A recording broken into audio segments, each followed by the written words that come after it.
Stage 2 on the Tour de France. Destination, the seaside, Boulogne-sur-Mer. Well, plenty of water there would be at the finish, and plenty would fall from the sky throughout the day as well. This was gnarly and nasty. The great and the good, ambassadors and indeed contenders on display before the start. Smiles and nerves, I think you might say. A wet start to stage 2 of the Tour de France, and there was real tension in the paddock amongst the riders. There was many riders bandaged up from the day before.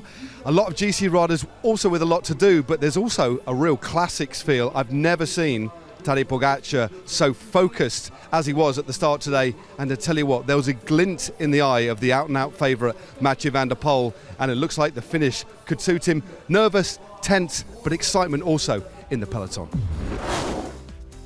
Expectation is one thing, delivery is entirely another, and everyone knew that this day would be extremely tough. The weather wasn't helping either, bucketing down from the skies on a wide open plain that, well, at least when we looked at the map, looked reasonably benign. Not a bit of it.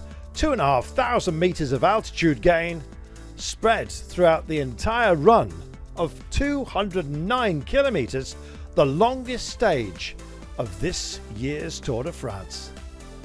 This was no easy task, very much a feel of the classics, the monuments you might say, and a monumental effort it would be needed to win it. Cushion Prudhomme getting us off and underway. There was a reasonable pace about it despite the wet and sketchy conditions, and in this sort of terrain where the road pitches and tosses all over the escarpments and back down into the little river valleys, this was no easy task to stay upon the bike.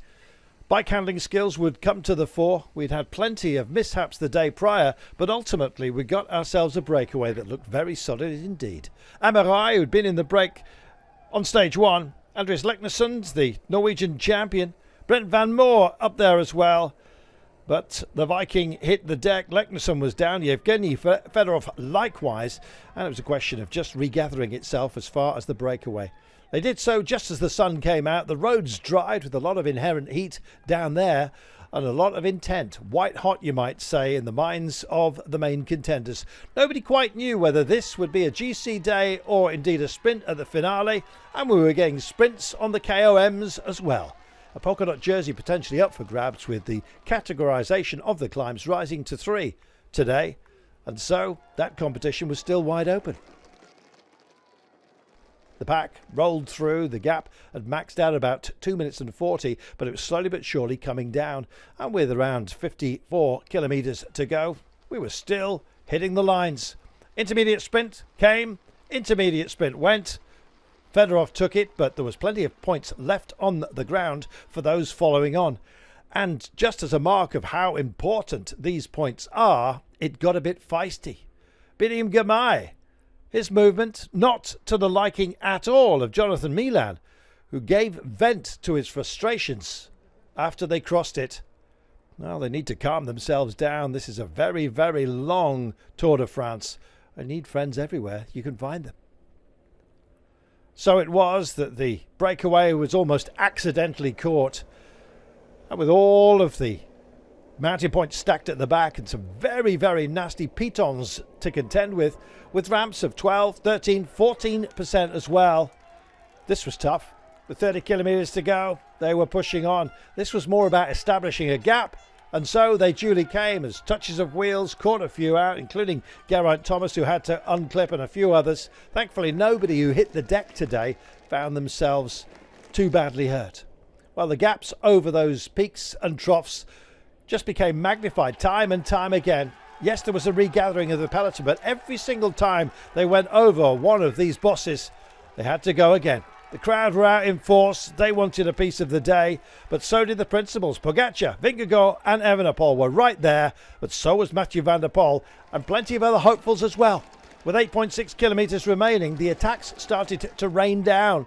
Some just hoping to get a jump on the GC men, some hoping that maybe this could turn out to be one for the baroudeurs. It was certainly tough enough. Remco Evenepoel finding himself just slightly out of position on occasion, but was rocking his way back into it. Oscar Onley was one of those that was getting very animated. Arkea were lively with Kevin Vauquelin as well. The pyrotechnics were out, but the fireworks were still to come at the line. Yet another test was to be had, one that would not be passed on this day by the leader, Jasper Philipsen.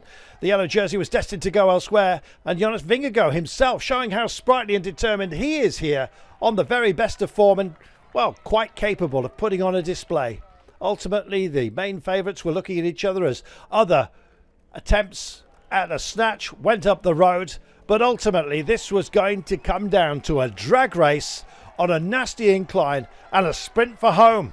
Nothing easy about this race ever, but once they passed the Flamme Rouge, we knew we had got a firecracker of a finale laid before us. This was going to be special. As day one was, day two would prove to be as well. He goes, he pauses, again there's a pause. It's wait, it's accelerate, and right on the wheel of Mathieu van der Poel, who is thinking about it, is Tadej Pogacar.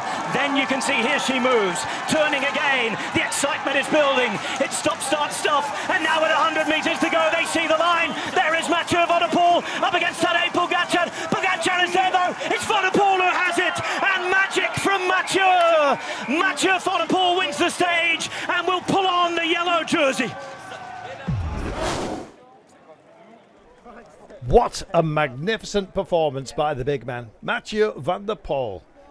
He last won a Tour de France stage in 2021, and he's only gone and done it again. More than that, he is, of course, our new leader. And how wonderful to see the main contenders for the overall title also doing battle.